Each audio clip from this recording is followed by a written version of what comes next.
Hello everyone, welcome to Gold Radio. मैं भावना जोशी और आज के पॉडकास्ट में हम खुशी से खुशी पर बात करेंगे। तो चलिए पहले मैं आपको खुशी का परिचय दे दूं। ये खुशी आपकी ही है। जब आपकी विशेस पूरी हो जाएं, जब आपकी हेल्थ पूरी तरह से ठीक हो और लाइफ में कुछ प्रोग्रेस दिखे, तब होती है वो खुशी। आज मैं उसी खुशी पर बात करूंगी। चलिए, अब आपकी जिम्मेदारियां और बढ़ गई हैं। आपका प्रमोशन हो गया। अगर ये बात आपके बॉस कहें तो देखिए कैसे बस ये बात सुनते ही आपका चेहरा खिल गया।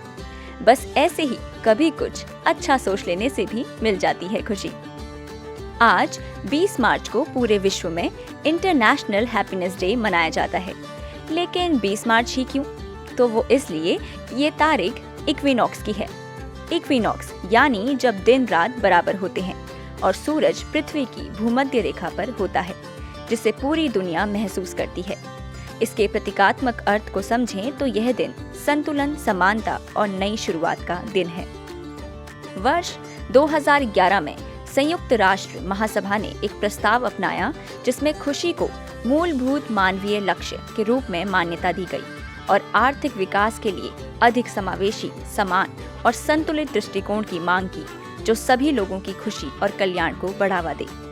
फिर 2012 में पहली बार संयुक्त राष्ट्र का हैप्पीनेस पर सम्मेलन हुआ और महासभा ने प्रस्ताव पारित किया कि इंटरनेशनल डे ऑफ हैप्पीनेस हर साल 20 मार्च को मनाया जाएगा। और इस प्रकार से यह दिन पहली बार 2013 में मनाया गया। माना जाता है इसकी शुरुआत हुई 1972 में, जब जिग्मे सेंगे वांगचक ने सकल राष्ट्रीय खुशी GNH का विचार दिया कि किसी भी देश की प्रोग्रेस को उत्पादन या पैसे से नहीं, बल्कि वह देश कितना खुश है उससे मापें। इसी के साथ 2011 में UN सलाहकार जेम इलियन ने भी इंटरनेशनल हैप्पीनेस डे को प्रस्तावित किया था। अब आजकल की दुनिया में जहां हम बिना फायदे के कोई भी काम ज्यादा देर तक करना पसंद नहीं करते, वहाँ खुश रहने के फायदों के बारे में अगर मैं आपको न बताऊं तो ये तो नाइंसाफी होगी। तो चलिए जानते हैं खुश रहने से होने वाले कुछ प्रमाणित फायदे। हैप्पीनेस रक्तचाप कम करती है और एंडोर्फिन बढ़ाकर हृदय रोग का खतरा घटाती है। मुस्कुराने से रक्त प्रवाह बेहतर होता है, जो हार्ट अटैक रोकता है। इसी के साथ खुश रहने से कोर्टिसोल कम होता है, जबकि सेरोटोनिन, एंडोर्फिन बढ़ते हैं। इससे शारीरिक दर्द कम महसूस होता है और तनाव संबंधी बीमारियां दूर रहती हैं। सकारात्मक भावनाएं प्रतिरक्षा प्रणाली मजबूत बनाती है, यानी कि इम्यून सिस्टम।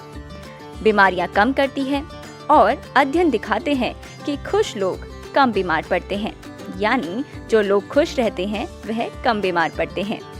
खुशी जीवन संतुष्टि बढ़ाती है, रेजिलियंस बनाती है, जो चुनौतियों से उबरने में मदद करती है और स्वस्थ आदतें अपनाने को प्रेरित करती है।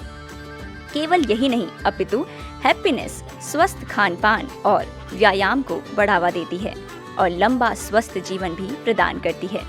तो देखिए कैसे ढेर सारे फायदे हैं खुश रहने के। यही नहीं, खुश रहने से कोई भी काम आसानी से हो जाता है। उदाहरण के तौर पर मान लीजिए अगर आप किसी टीम में काम कर रहे हैं, तो ये आपकी जिम्मेदारी है कि टीममेट्स पूरी तरह से खुश हों। और फिर देखिए कैसे सबकी पोटेंशियल निखर कर आती है और कैसे मुश्किल से मुश्किल काम भी आसानी से हो जाते हैं। अगर मैं अपनी बात कहूँ तो मैं विश्वास करती हूँ कि खुशियाँ बांटने से बढ़ती हैं। तो अगर आप भी ऐसा ही कुछ मानते हैं तो खुशियों को बांटिए, अच्छा सोचिए और खुश रहिए। इसी के साथ आज का पॉडकास्ट खत्म करते हैं। मिलते हैं अगले पॉडकास्ट में। मैं भावना जोशी और आप सुन रहे थे गोल्ड रेडियो।